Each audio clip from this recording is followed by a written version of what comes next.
ఈరోజు 9వ తరగతి 5వ పాఠం శతకమధిరమ కొనసాగింపు. ముందు వీడియోలో 4 పద్యాల వరకు చెప్పాను. ఇప్పుడు మిగిలిన పద్యాలని చెప్తున్నా. ఇప్పుడు 5వ పద్యం చెప్తున్నాను. ఇది ఉత్పలమాల అనేటువంటి శతకంలోది. కవి ఉత్పల సత్యనారాయణాచార్య గారు రాసినటువంటిది. ధనము ధనాభిమానము సదా ధన తృష్ణయు మూడు దోషముల్ ధనికున కందు తొల్తటిది ద్రవ్యము పేదకు లేదు కావునన్ ధనికుని కంటే పేదకడు ధన్యుడు ఆతని తృష్ణ సజ్జనాప్తిని సమయించు వెంకటపతి అఖిలాండపతి శ్రియపతి. ధనము ధనాభిమానము సదా ధన తృష్ణయు మూడు దోషముల్ ధనికున కందు తొల్తటిది ద్రవ్యము పేదకు లేదు కావునన్ ధనికుని కంటే పేదకడు ధన్యుడు ఆతని తృష్ణ షడ్జనాప్తిని సమయించు వెంకటపతి అఖిలాండపతి శ్రియపతి. వెంకటపతి వెంకటేశ్వర, అఖిలాండపతి ఓ బ్రహ్మాండనాథ అంటే సమస్తమును వ్యాపించినటువంటి వాడా, సమస్తమునకు భర్త అయినటువంటి వాడా. శ్రియపతి లక్ష్మికి పతి అయినటువంటి వాడా. ధనమును ధనమునందు అభిమానమును సదా ఎల్లప్పుడూ తృష్ణయున్ సంపాదించాలనే కోరిక మూడు దోషాలు ధనికునకున్ ధనవంతుడికి అంటే ఉంటాయి. ఏంటి? ధనము మీద అభిమానము, ఎల్లప్పుడూ ధనాన్ని సంపాదించాలనే కోరిక. ఈ 3 దోషాలు ధనికునకు ధనవంతులకు ఉంటాయి. ఆ 3 దోషాల యందు తొల్తటిది మొదటిది అనగా ధనము పేదవానికి లేదు. అతని ఆ పేదవాడి తృష్ణ ధనంపై పేరాస సజ్జనాప్తిని మంచివారితో కూడడం వల్ల శమిస్తుంది.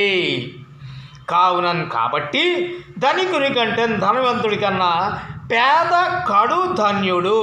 పేద బీదవాడు, కడు మిక్కిలి ధన్యుడు ధన్యాత్ముడు.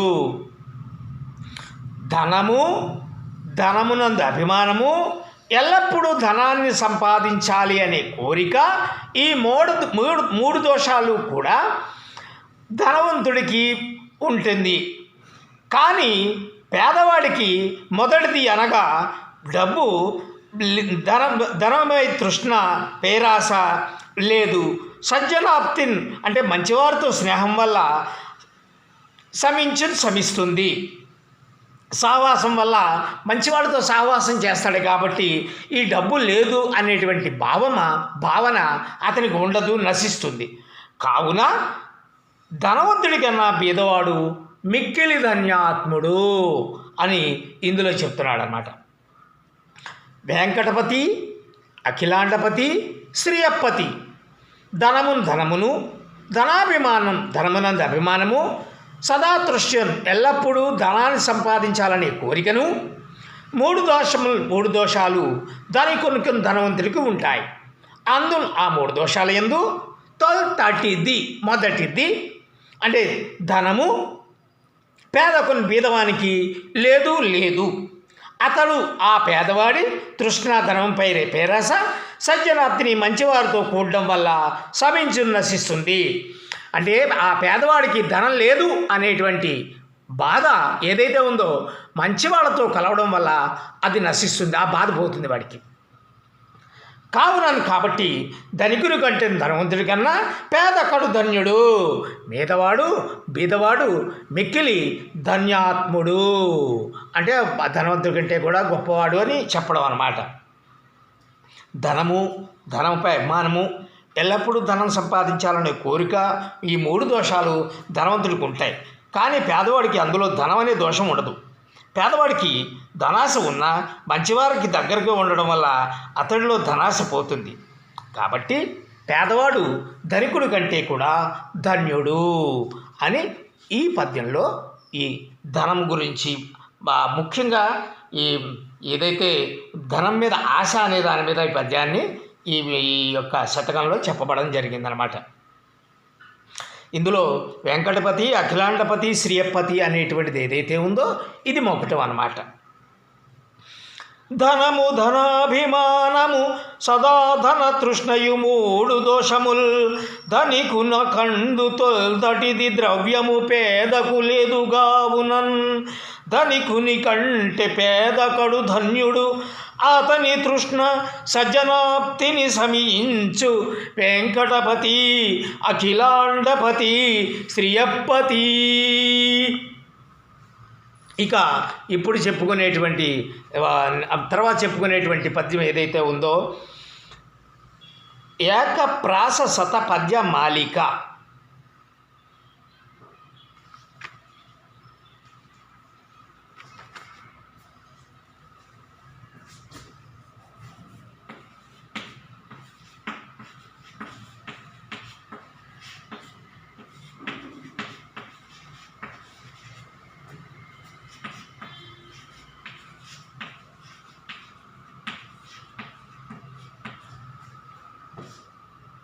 దీన్ని గౌరీ భట్ల రఘురామ శాస్త్రి కవి.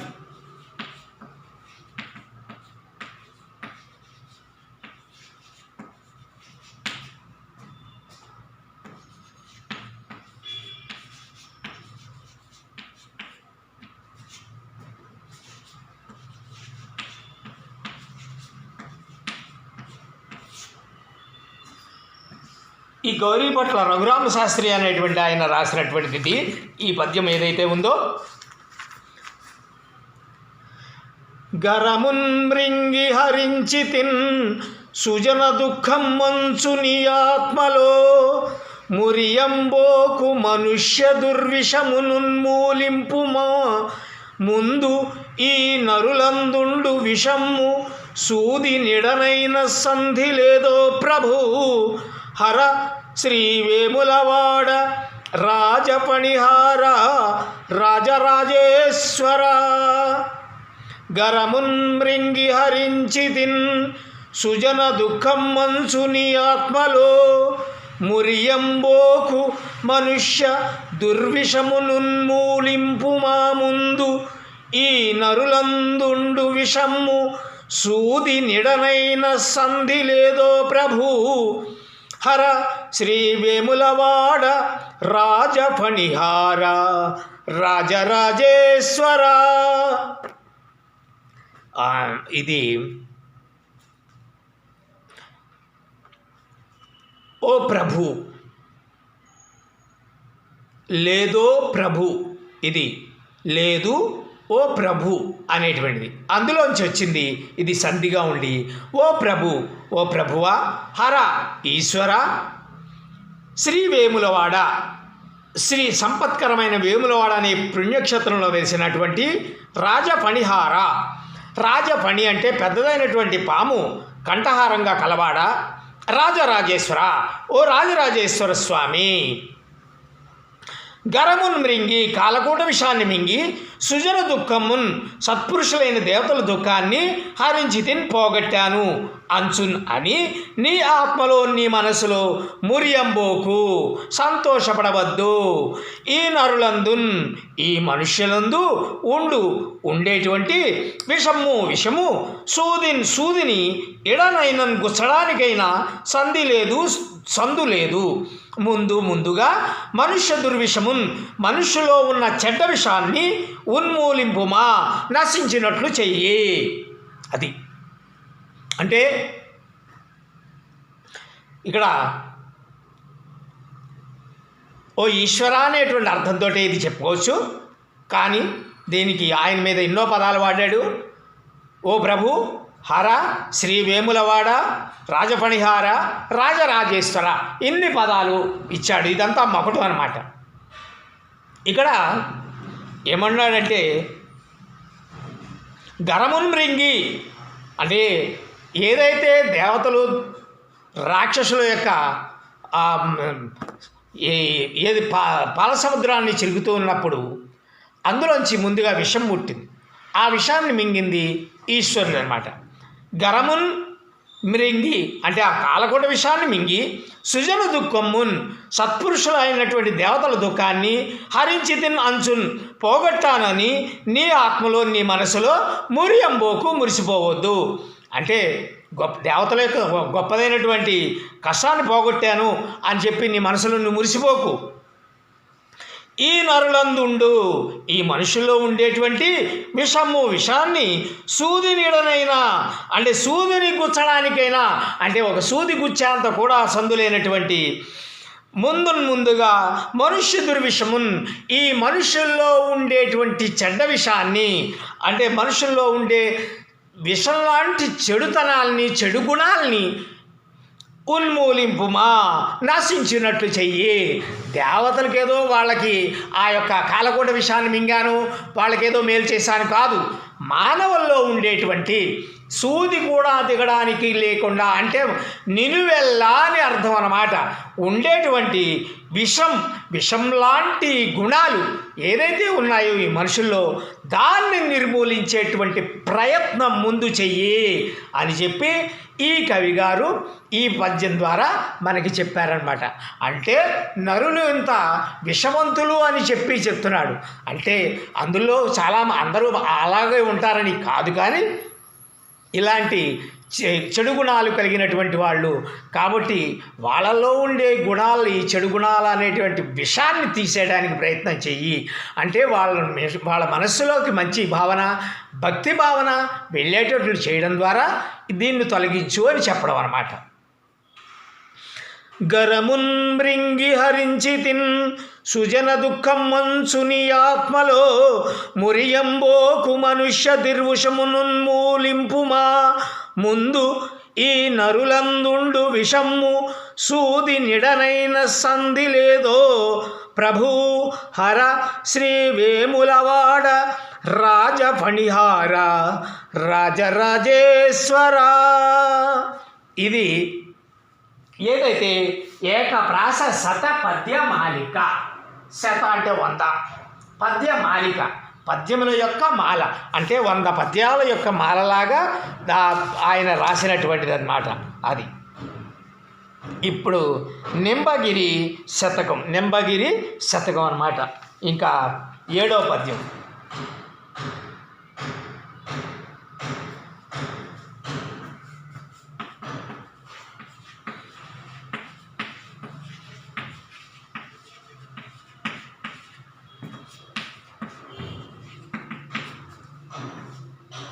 నింబగిరి శతకం కవి అందే వెంకటరాజం, డాక్టర్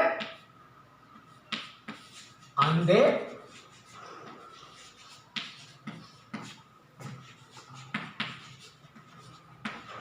వెంకటరాజం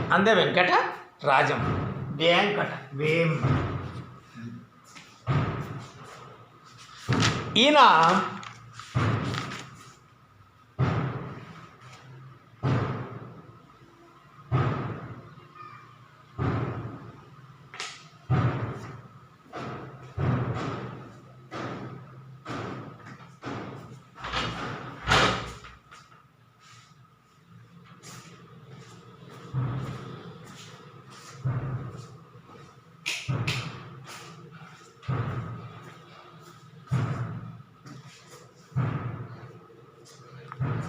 ఈ పద్యంలో 7వ పద్యము నింబగిరి శతకం కవి డాక్టర్ అంది వెంకటరాజం గారు రాశారు. ఇది శీర్ష పద్యం.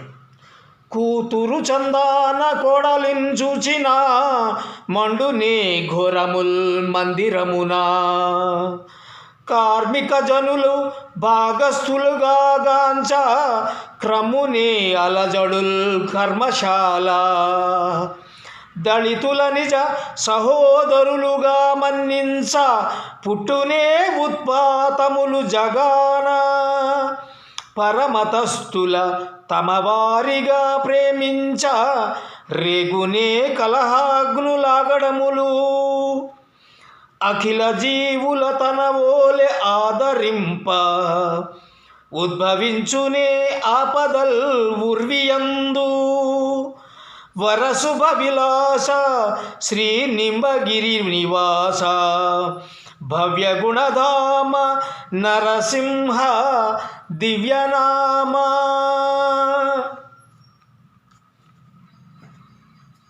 వరశుభ విలాస శ్రేష్టమైన శుభాలతో అలరారేవాడా.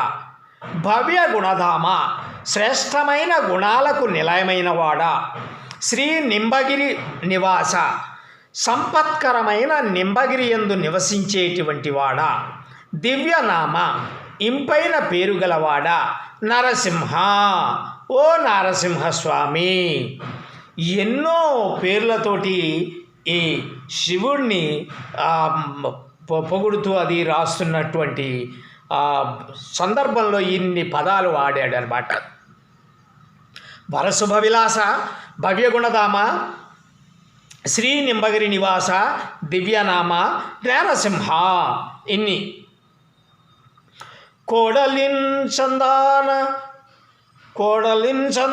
కూతురు చందాన కోడలిన్ చూచిన. అది కోడలని కూతురులాగే కొంచెం చూసుకున్నట్లయితే మండునే ఘోరముల్ మందిరమున ఇంట్లో ఘోరముల్ అంటే భయంకరమైన సంఘటనలు మండునే అంటే చెలరేగుతాయా. కూతురులాగా కోడల్ని చూసుకునేటువంటి పరిస్థితి ఉన్న సమయంలో ఎలాంటి ఇబ్బందులు ఉండవు, ఎలాంటి చెడు ప్రయత్నాలు ఉండవు. కార్మిక జనులన్ భాగస్థులన్ గాంచన్ కర్మశాలన్ అలజడుల్ క్రమ్ముని. కార్మిక జనులు భాగస్థులుగా గాంచ. కార్మిక జనులు ఎవరైతే కర్మాగారాల్లో పనిచేస్తూ ఉంటారో వాళ్ళు కార్మిక జనులను భాగస్థులుగా నించన్ అంటే ఏదైతే కర్మాగారాలు ఉన్నాయో ఆ ఫ్యాక్టరీలు ఉన్నాయో వాళ్ళని కూడా కార్మికులు కూడా భాగస్వాములుగా చేసినట్లయితే క్రమునే అలజడుల్ కర్మశాల. ఆ కర్మశాల ఏదైతే ఆ ఫ్యాక్టరీలో అలజడులు ఆందోళనలు అవిని క్రమ్ముని అంటే అలుముకుంటాయా, అలుముకోవు. దళితుల నిజ సహోదరులుగా మన్నించ పుట్టునే ఉత్పాతములు జగాన. దళితులు వెనకబడినటువంటి నిమ్న వర్గాల ఇటువంటి ప్రజలున్నారే వాళ్ళని నిజ సహోదరులుగా తన యొక్క అన్నదమ్ములుగా మన్నించన్ చూసినట్లయితే పుట్టునే ఉత్పాతములు జగాన. ఉత్పాతములు ఉపద్రములు జగాన ఈ ప్రపంచంలో పుట్టునే పుడతాయా. అఖిల జీవుల తనవోలి ఆదరింప. అన్ని ప్రాణుల్ని కూడా నాలాగా అని చెప్పి ఆదరించినట్లయితే ఉద్భవించునే ఆపదల్ ఉర్వియందు. ఈ ఉర్వియందు అంటే ఈ భూమి మీద ఆపదలు ఉద్భవించునే ఉద్భవిస్తాయా, పుడతాయా అంటే పుట్టవు. అన్ని ప్రాణులు మనలాంటి ప్రాణి అని భావించిన సందర్భంలో ఇంకా ఏ రకమైనటువంటి ఆపదలు పుట్టవు అని చెప్పి ఈ పద్యం ద్వారా మనకి తెలియజేస్తున్నాడు. కూతురు చందాన కోడలిన్ చూచిన మండునే ఘోరముల్ మందిరమున కార్మిక జనుల భాగస్థులుగా గాంచ క్రమునే అలజడుల్ కర్మశాల. దళితుల నిజ సహోదరులుగా మన్నించ పుట్టునే ఉత్పాతములు జగాన. పరమతస్థుల తమ వారిగా ప్రేమించ రేగునే కలహాగ్నులాగడములు. అఖిల జీవుల తనవోలె ఆదరింప ఉద్భవించుని ఆపదల్ ఉర్వియందు. వరశుభ విలాస శ్రీ నింబగిరి నివాస భవ్య గుణధామ నరసింహ దివ్యనామ. ఇక 8వ పద్యం ఏదైతే ఉందో ఈ 8వ పద్యము చంద్రమౌళీశ్వర శతకం.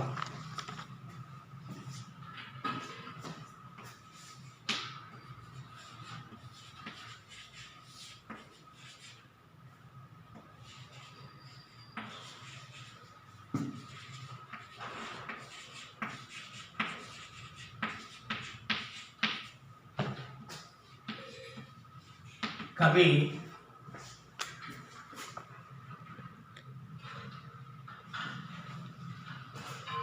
ఇమ్మడి చెట్టి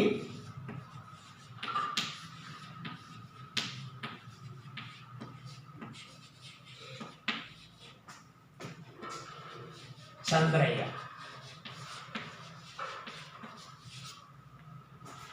ఇమ్మడి చెట్టి చంద్రయ్య గారు రాసినటువంటి పద్యం ఈ పద్యము, ఈ ఆఖరి పద్యం అన్నమాట ఇది ఈ శతకంలో.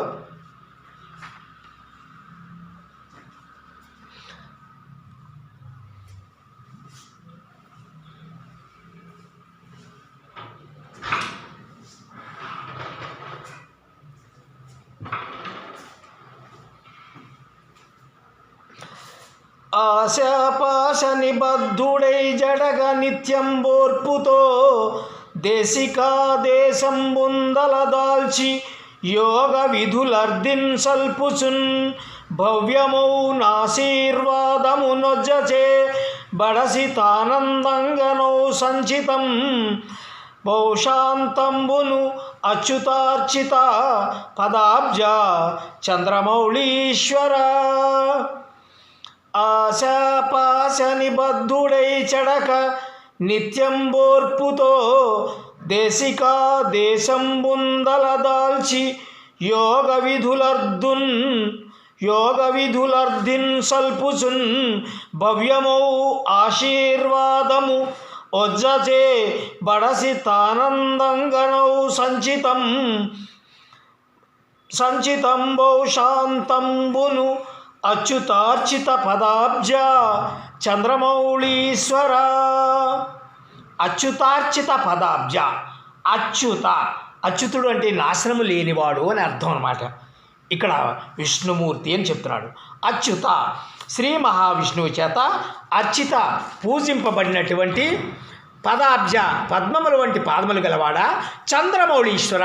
చంద్రుడు శిరస్సును గల ఓ చంద్రమౌళీశ్వర స్వామి, ఆశాపాశ నిబద్ధుడై ఆశలు అనే తాళ చేత, ఆశలు అనే పాశము అంటే తాళ చేత నిబద్ధుడై కట్టబడినవాడై చెడక చెడిపోక నిత్యంబు ఎల్లప్పుడూ ఓర్పుతో సాహసముతో దేశికాదేశంబున్ గురువు గారి యొక్క ఆజ్ఞను దేశిక ఆదేశంబున్ గురువు గారి యొక్క ఆజ్ఞను తలదాల్చి శిరసావహించి యోగ విధులు యోగాభ్యాస విధులు అంటే యమ నియమ ఆసన ప్రాణాయామ ప్రత్యాహార ధ్యాన ధారణ సమాధి అని అష్టాంగ యోగ విధులు ఉంటాయన్నమాట.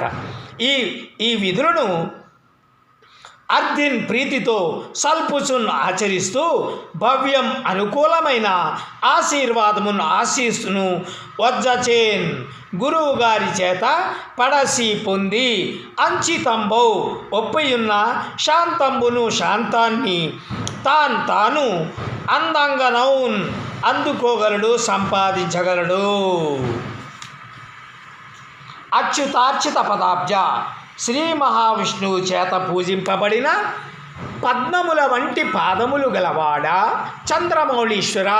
చంద్రుణ్ణి శిరస్సున కలిగినటువంటి వాడా ఆశాపాశ నిబద్ధుడై ఆశలు అనే త్రాళచే కట్టబడిన వాడై చెడక చెడిపోక నిత్యంబు ఓర్పుతో ఎల్లప్పుడూ సహనముతో దేశికాదేశంబున్ గురువుగారి యొక్క ఆజ్ఞను గురువుగారి యొక్క ఆదేశంబున్ ఆజ్ఞను తలదాల్చి శిరసావహించి యోగాభ్యాస విధులు అంటే ఇందులో అనేక రకాలైనటువంటి విధులు ఉన్నాయన్నమాట.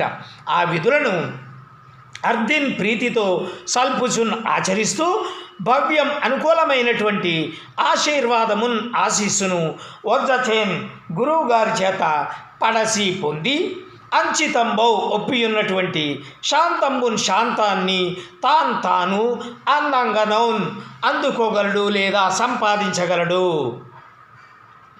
విష్ణువుచే పూజింపబడిన పాదపద్మాలు కలిగిన ఓ చంద్రమౌళీశ్వర, ఆశ అనే పాశమిచే బంధింపబడి చెడిపోకుండా ఎల్లప్పుడూ ఓర్పుతో గురువుగారి ఆదేశాలను తలదాల్చి యోగాభ్యాస విధులను ఆచరిస్తూ గురువుగారి దివ్యమైన ఆశీస్సును పొందినప్పుడే శిష్యుడు శ్రేష్టమైన శాంతిని పొందగలుగుతాడు. అది అంటే గురువుగారు చెప్పినటువంటి విద్యలన్నిటినీ కూడా నేర్చుకోవడం, వాళ్ళ ఆశీస్సులను పొందడం, అప్పుడే శ్రేష్టమైనటువంటి శాంతి ఆయన పొందగలుగుతాడు, శిష్యుడు పొందగలుగుతాడు అని చెప్తున్నాడు అన్నమాట ఈ పద్యం ద్వారా. ఇవి ఈ రెండో భాగానికి సంబంధించి నేను చెప్పినటువంటి అంశాలు. దీనికి కొన్ని వ్యాకరణ అంశాలు కొన్ని రాసుకుని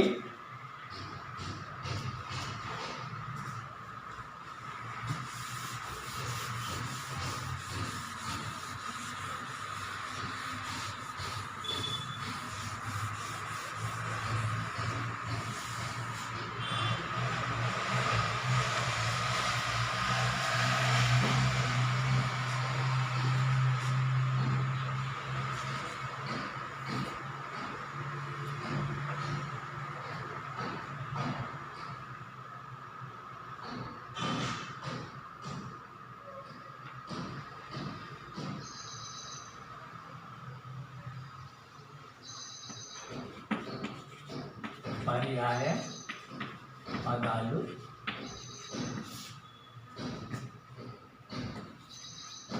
కృష్ణ, దప్పిక,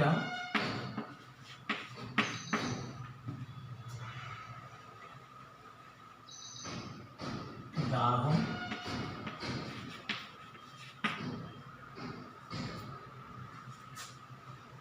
సజ్జనుడు,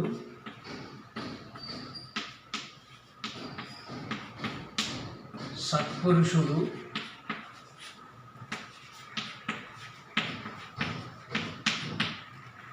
సుజనుడు,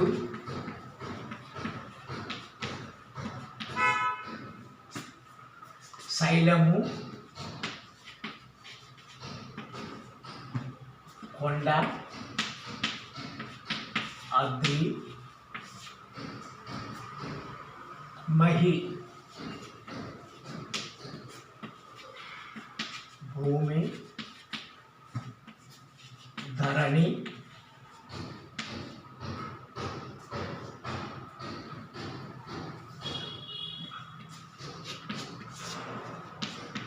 ప్రకృతి, వికృతి,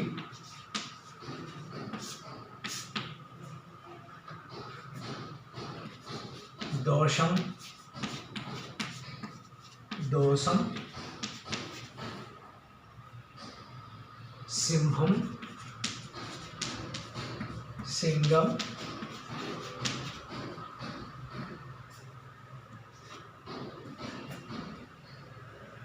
కార్యము, పద్యము,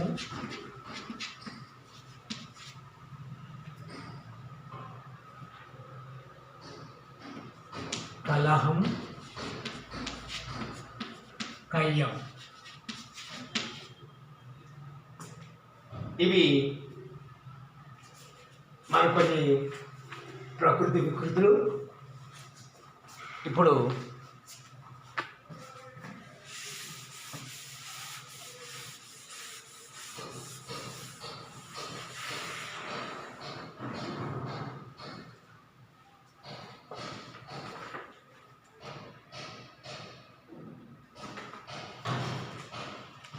కొన్ని అర్థాలు.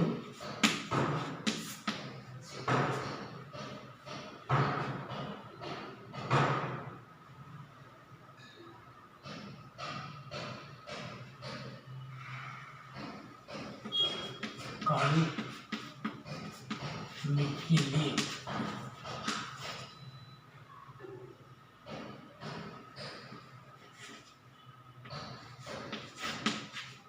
తృష్ణ, ఆశ,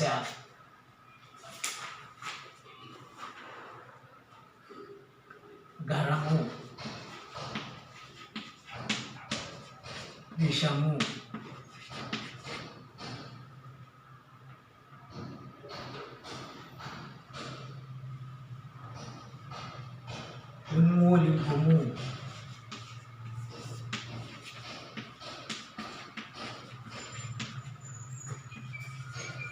తొలగించుము.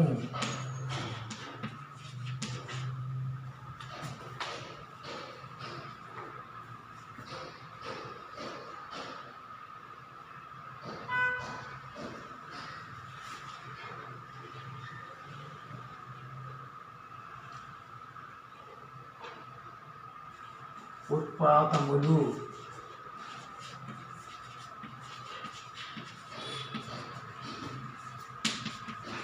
ఉపద్రవాలు,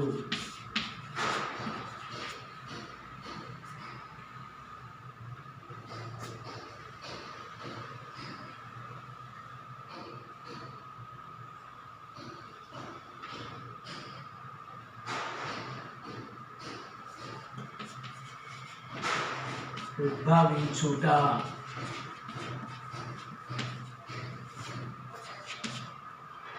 పుట్టుట,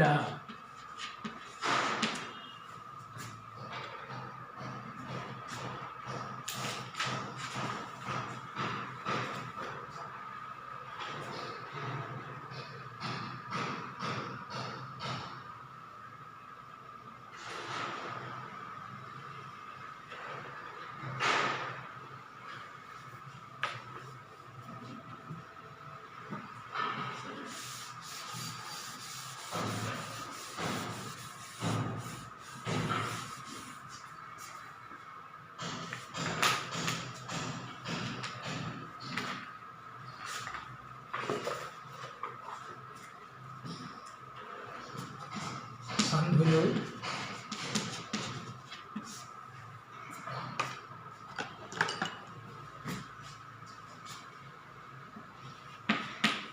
కలహాగ్నులు,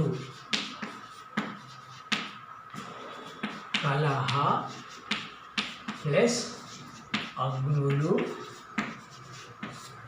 గుణసంధి.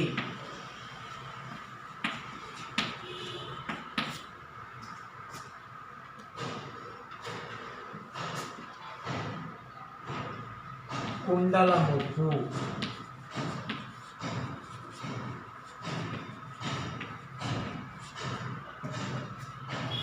కుండలము ప్లస్ ఉప్పు,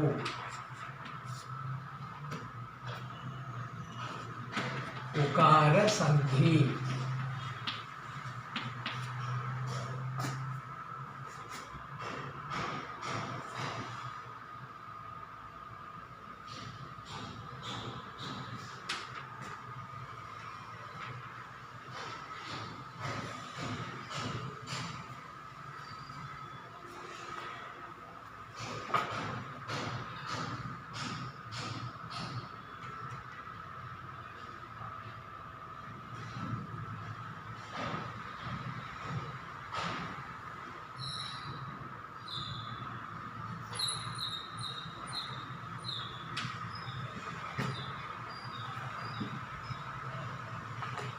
ఇక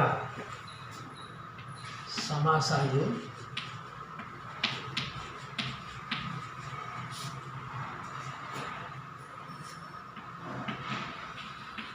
మూడు దోషాలు,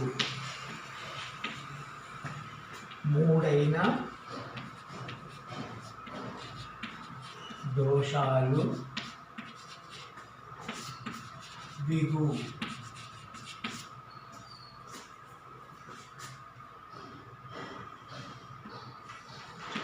ఆశ పాశం, ఆశ అనేది పాశం. రూపక,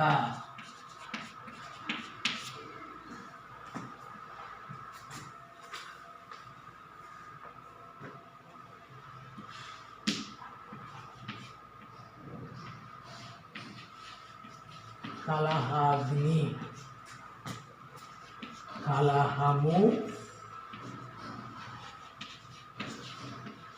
అనేది అగ్ని.